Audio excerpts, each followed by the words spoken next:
Ladies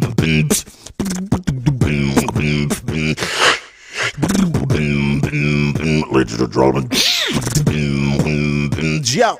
As a DJ in the early 90s, it was very difficult finding a rap vinyl. And often had to go to 3 or 4 different stores, and they always had a rap hip hop section in the back, something small, or like a Beat Street case was way upstairs at that time. And I was in college, and I was studying business, and I wanted to open a business. So as a DJ, it was like, hey, you know, you're having difficulties in this one area, so why don't you try to do a record store? So the main reason was not being able to find hip-hop vinyl records. When I first started working at Fat Beats, I had just come from working at Wild Pitch Records, and when Wild Pitch closed, my initial thought was, you know, I'm gonna hold out and get another label gig. Joe had asked me to give him a hand on the weekends because at that time it was just him and Ryan kind of working 7 days a week.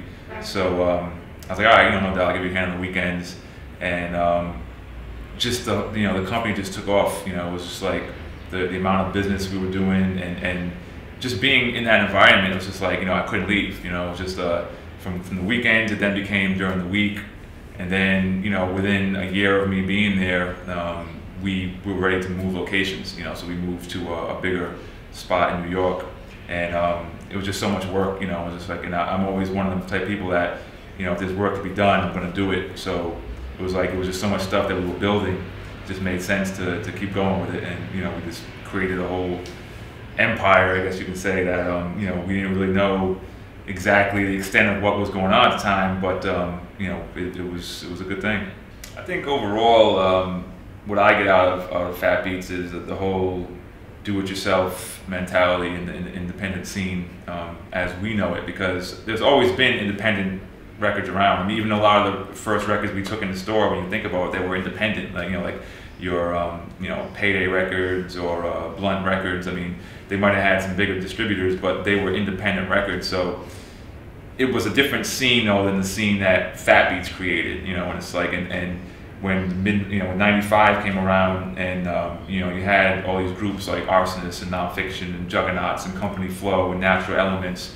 You know, that was, you know, that was then the Fat Beats independent scene, and that to me is kind of like what I'm going to remember the most out of the whole Fat Beats legacy. It's like we've done, you know, we accomplished a lot of things through the company.com, distribution, the label, all that stuff, but the actual movement of what Fat Beats, you know, represents is what, you know, to me stands out the most in that whole independent scene from the, you know, the mid-90s.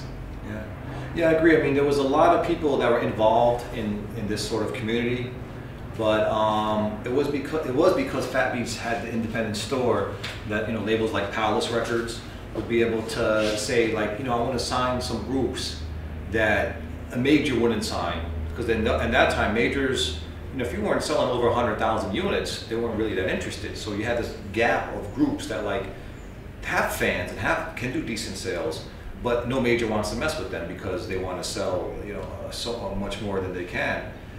So we were like an outlet, and a lot of people sort of started up labels. It was like, you know, I can do this. I can manufacture, distribute my records, and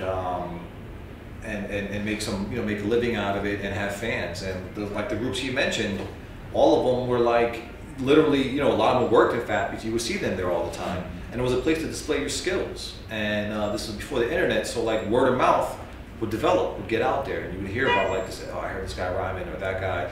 And we also pushed that, you know, in the store. The thing about hip hop is all about competition. That's kind of what hip hop is around. So if you were a DJ or MC or a b-boy, you know, if you came down to the store, I was definitely calling you out. I was like, what kind of skills you got? You know, you MC, okay, MC. You know, and the mics were always ready. We would turn them on, and people would start rapping, and that, you know, that started becoming something. You know, the same with DJing. I mean, you know, to be in the store and, you know, someone like DJ Riz comes down with Cash Money, and you're like, oh, you know, can you get on real quick? And they get on, and they're cutting it up, and you're cutting it up with them, and then a crowd forms.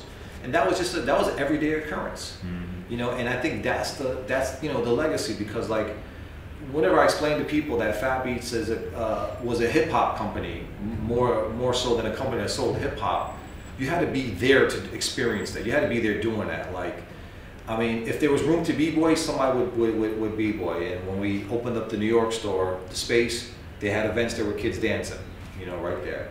And that's what it is. It's like, okay, you know, you got graffiti art everywhere. You got a DJ cutting it up. You got an MC emceeing. You got kids dancing. You're not gonna, you know, that's the hip hop essence of what we do.